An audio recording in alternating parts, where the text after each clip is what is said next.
Happy Sunday, my sweet queens. You're welcome to another tutorial with your sweet Inka. My sweet queens, today's tutorial is a very long one, so take your time, grab your popcorn, and let's do this together. So for this time, you'll be needing ad net, you need lining, and also you need your fabric. For the fabric, I use this tri fabric that is 5 yards. So I fold my lining into 2, then I measure my waist length upward and roll it, and that becomes my shoulder. Then I measure my armhole length, then I extend the lines. Okay, so on my shoulder I put the shoulder measurements divided by 2, and then I roll it all the way to the chest line. Then on the chest line I put my bust circumference divided by 4, then plus 2 inches seam allowance. On the waistline I put waist divided by 4, then I roll the chest line straight to the waistline, right? Then I put my seam allowance of 2 inches, and then I just highlight my seam allowance of 2 inches from waistline upward to the chest line. Okay, then here I mark 3 inches, then I came down by 3 inches again, then I connect just to get like a round neckline, 3 by 3 neckline. Okay, then I place my ruler touching the chest line and touching where the 3 inches neck depth stop, and I create this line. Okay, can you see it's that simple? Then now it's time to take our dart. So go to the waistline and then put your nipple to nipple distance divided by 2 plus half and roll it all the way to your nipple point. Well, I discovered I've not put my nipple point line, so I just mark my nipple points. My nipple point is 11, so I mark 11. So now I put my nipple to nipple distance divided by 2 plus half on that line, and then we just roll it straight to the waistline like so. Then remember, the dart is going to be the difference between the bust and the waist. Okay, so just share it into 2 equal parts and put it on each side of the line that you roll, just like that. Okay, at this stage you can stop if you don't mind gaping around that outer neck side, but if you don't want gaping, you have to do this next step. Just connect from the nipple points upward like this, and then you're going to take that of 1 inch from that part and connect back to the nipple point so that it can be in panels. Okay, then by the time you join it back, everything will just align properly. Okay, normal ways that is okay for this style. That's in fact what was done on the original style, but I don't want any gaping around that chest line. That's why I did this step. Now measure your dart leg on this side and then match it for the other side so that you can increase it at the other side. Do you understand? Whatever the dart leg is on this right hand side, put it on the left hand side and increase that side with that amount, just like you have seen. Mine is a bit short by half, so I extend it by half and I blend it back. Okay, then go ahead and cut this out. Remember, if you have any question, always feel free to ask me. Then go ahead and cut just as I have drafted it. Do your own, do it exactly the same way, and you'll have an awesome result. By the way, the one we are cutting now is the front part of the style, as you can see. Now I'm done cutting. Just use the 2 sides to match it so that it shows they're equal, and they are equal, which is perfect. So we're going to be joining it together, but that will be later. Let's cut the back now. So before I cut the back, we don't want the zip at the back to bulge. So at the side seam, I went upward by 1.2, 1.25, and then I just slant it back to this point. Can you see? Then you're just going to cut it off. This will prevent the zipper from bulging. Okay, this type of style tends to bulge a lot, so please don't even skip any of this step as I am explaining to you. Now let's cut the back. Fold your fabric into 2, then use the side seam to mark where it stops and then roll it like that. Okay, then at the lower part, go inward by 1 and just blend it to the top, just like so. Then add your zip allowance of 1.5 inch. So this is the zip allowance. Can you see? Now, so at this upper part from the zip allowance, you're going to measure inward, bust divided by 4 minus half. It's very important for you to minus that half. Then you put your seam allowance of 1.5. Then on the waistline, you put waist divided by 4, then your seam allowance. Then you connect. If you want the back to have that, you can add your dart allowance. I didn't put that at the back because it's not necessary since we have slanted the zipper side. Then just go ahead and cut it. Please, you see that chest area, make sure you minus half from the bust divided by 4. It's very important so that it can be firm on your back. Okay, then just cut it out and put your notching at the zipper side. If possible, you can use chalk to mark so that you can indicate where the upper part is and where the lower part is so that you don't miss it, because they actually look a bit similar. Now let's cut the lower part of this gown. Fold your fabric into 2, then fold it over like this into 4, leaving your zip allowance towards yourself, just like so. Ensure the lower part is straight. We want it to have a very straight line. Then place the length you want for the gown at that point. Mine was 47 inches, so I put the 47 inches there, and then use my hand to walk upward to my waistline. My waistline is 17. Then I added ½ inch to it for seam allowance. Then I mark my hip line, but not actually my actual hip line. I just marked 24 inches for the hip line. 24, okay? So, and I extend the lines. So the hip line I use for this is 24. My actual hip line is 26, but I use 24 here because I don't want it too low. Then here I put the waist divided by 4 with seam allowance. The seam allowance I had is 1.5. At the hip line, I put hip divided by 4 with my seam allowance of 1.5. Then I connect it together just like so. Now, on that hip line, you're going to go inward by 3.5 inches, and you're going to just roll it all the way down to the hemline, just like this. Then come back to the waistline at the side. You're going to come down by 4 inches, and then you're going to create a curve starting from that point to like 3 inches below that hip line. Just look at the way I'm going to do it. It's very simple. Just use your hand to create a nice smooth curve starting from like 3 inches below the hip line all the way to the 4 inches below the waistline. Just like this, you know, just use your hand and blend it. Then go ahead and cut. So this is the lower part of this gown. My zip allowance is 1.5. So make sure you cut lining first because you cut on the fabric. So measure the distance from here to that part. Mine is 28 inches. Mine is 28 inches, okay? Remember to also notch that 3 inches below that hip line. That's where the pleat will stop. So notch it. Make sure you notch it. Then this is the back. At the back, you're going to come down by ½ inch and you're going to slightly connect it back to the side seam. All of this step is just to make sure the back relaxes nicely. Then make sure you notch your zip allowance. The back didn't really relax the way my back used to relax because I don't know, this style is like you have to eliminate a lot at the back to make it give you that, you know, that again zipper side.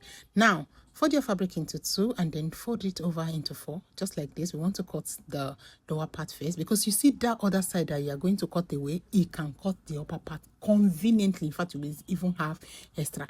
So make sure you cut this lower part first on your fabric after cutting it on the lining. So now make sure you align everything, let it align properly. Then you go ahead and cut it out. At the lower part on the fabric, I left about 1.5 or 2 inches at the bottom part so that the lining will not be showing at the lower part. You know the way fabric will be longer than lining. That's exactly what I did.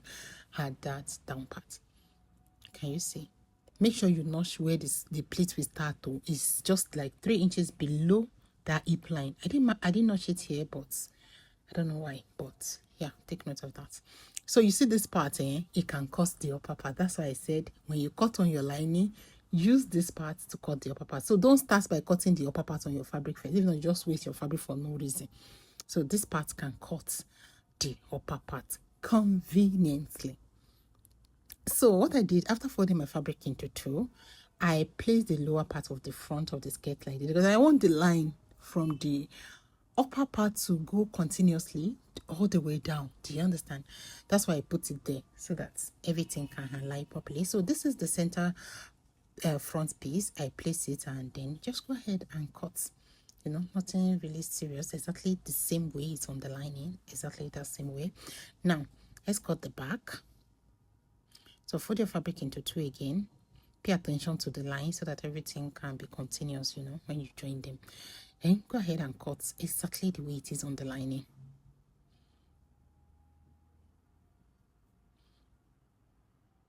Can you see? Now,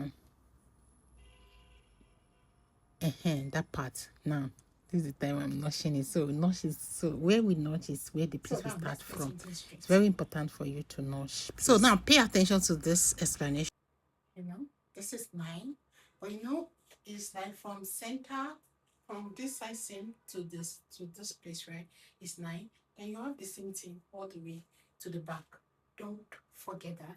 So if that is 9, then multiply by 2, that is 18. So the pleated area is going to be 18. Okay, from here to here is 18. That 18, for better fullness, we need to multiply it by 3 or by 2.5 if you're managing fabric, but by 3 is better. So 18 multiplied by 3.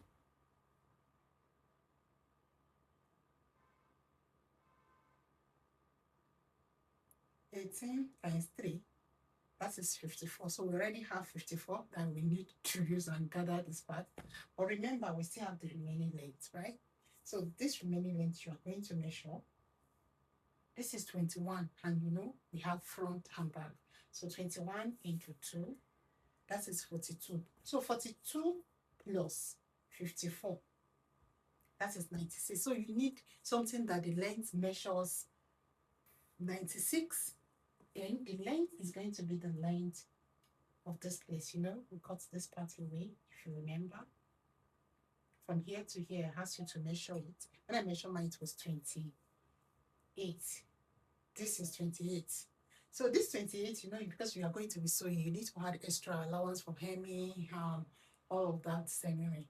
So let's just make it 20. Let's just make it 30. From here to here, let's just say 30. 2 inches for hemming, the down part, and also to join it with the upper part. So we need something that will measure 96 by 30. And you need to cut to left and right. Okay? So let's go ahead and cut that out. So before we cut that, I first of all cut out the rope that will be around the neck area. 1.5 is just to use and create rope. It can be as long as you desire. So it's going to be inside, so we can carry it to the back. So now we need something that measured 96. You can make it longer than that if you want. Depending on the fullness you want, you know. The more they gather, the more fullness is going to give you, and the more the beauty. Well, for me, at the end of the day, I used the old yardage that I have. So this is exactly 30. Remember, I told you we are using 5 yards, and we have used 1 yard to cut the upper part. Then the remaining 4 yards, that's what I use. So I just slice it into 2 equal half, meaning on each side I have 30 by 4 yards on the left, 30 by 4 yards on the right. Now let's sew. First of all, you join the upper part of the back together with the lower part. Then after that, place the 2 sides together. Measure where you want the zip to start from and join it all the way down. Then do the same thing for the lining, and then go ahead and fix your zipper on the main fabric. Then when you are done, place the lining on it so that you can use it to turn it. You turn both sides. Only your side seam, the upper part, you know, just look at what I'm doing. Then after you're done with the back, keep it aside, and then let's work on the front. Join the 3 panels together, just like so. Then when you're done, sew your strap.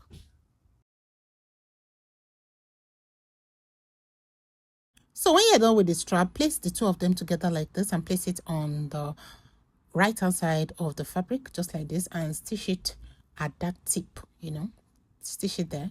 Then go ahead, join the lining together, then give it a good press, and then fix your back up. Then when you're done, place the right hand side of the lining together with the right hand side of the front, just like so, and then sew the upper parts together, sew the side. Remember, you're stitching with 1/2 inch.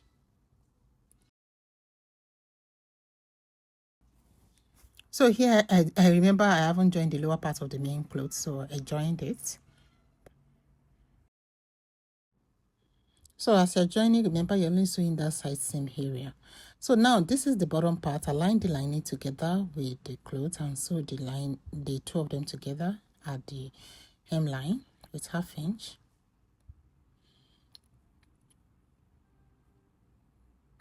Then when you're done, turn it to the good side. So you see that curved part? Now just marry the two mouths together so that both lining and fabric can remain in place. You know, we didn't turn this part, so just marry it together nicely. Also repeat the same step in front. So when you're done, put the front and back together and then join the sides together. Make sure you confirm your measurements before closing the side.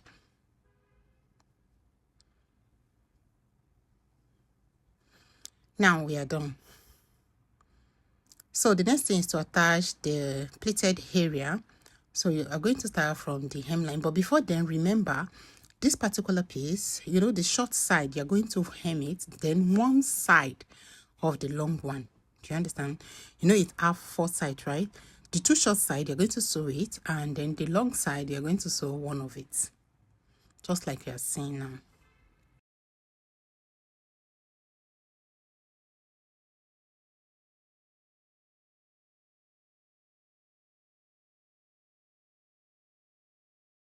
So when you're done hemming it, so now you see that side that you didn't sew, you're going to place it on top like this, right side to right side, and you're going to make your stitch all the way to where you have the notch. Then when you get to the notch part, you're going to create pleat.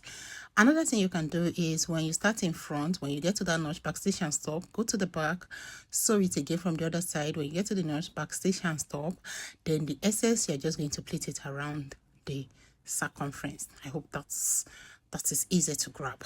So just create your pleat, and that's it. You repeat the same step on the other side, and when you're done, this is what you have. It is so beautiful. So now, if you want more fullness around the hip side, if you want it to look very bally, you know, that's when this hard net comes into play. You know, I told you you've been needing hard net earlier. So now just buy like 1 yard of hard net. Then you're going to just cut it. You cut 60 by let's say 60 by 12 inches, and you're going to pleat it around the pleated area, you know, starting from where you start your pleat before on the dress. You're going to just pleat this hard net there, length 60 by 12 inches. Just pleat it there on both sides. Do you understand? Then if you don't want it to be touching your skin, then you can put lining to cover it so that it doesn't touch your skin. Can you see the effect of the net underneath? Yes, exactly. It looks more beautiful than when there's no net there. Thank you so much, my sis skin, for watching. If you're enjoying my tutorial, always please always type in the comment section Yhinksweet and give me a thumbs up. If you are not following me yet, please click the follow button. If you have not subscribed, please click the subscribe button. And if you're not a channel member yet, click that join button to pledge your support for your sweet Yhinka. Thank you so much, my sweet skins. I'll see you in the next one. So sweet as stay sweet. Sweet Yhinka, pepperente.